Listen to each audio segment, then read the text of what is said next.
আস্তে আস্তে সব ঠিক হয়ে যাবে। তুমি আমাকে ভুলে যাবা, আমি তোমাকে ভুলে যাব। স্বাগতম সবাইকে। আজকে আমরা আলোচনা করব সদ্য মুক্তিপ্রাপ্ত বাংলা নাটক ভালোবাসার ক্যাকটাস দিয়ে। এই নাটকে প্রধান চরিত্রে অভিনয় করেছেন তানজিন তিশা এবং খায়রুল বাশার।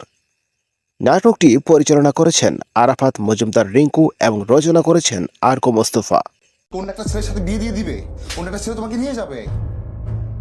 গল্পটি আবর্তিত হয়েছে একটি জটিল প্রেমের সম্পর্ককে কেন্দ্র করে, যেখানে চরিত্ররা ভালোবাসা এবং বাস্তবতার মধ্যে দ্বন্দ্বে পড়ে। তানজিন তিশা এবং খায়রুল বাশারের অভিনয় দর্শকদের মুগ্ধ করেছে। তাদের রসায়ন এবং চরিত্রের গভীরতা নাটকটিকে বিশেষ মাত্রা দিয়েছে। নাটকটি গাংচিল ড্রামা অ্যান্ড সিনেমা চ্যানেলে প্রকাশিত হয়েছে এবং ইতিমধ্যে দর্শকদের মধ্যে সাড়া ফেলেছে। আপনারা যদি এখনও ভালোবাসার ক্যাকটাস না দেখে থাকেন তাহলে অবশ্যই দেখে নিন।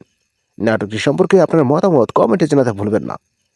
আজকের মতো বিদায় নিচ্ছি, নতুন কিছুর সাথে আবার দেখা হবে। সবাই ভালো থাকুন, আমাদের চ্যানেলটি সাবস্ক্রাইব করে রাখুন। দেখা হবে পরবর্তী কোনো আপডেট নিয়ে। সে পর্যন্ত সবাই ভালো থাকুন, সুস্থ থাকুন।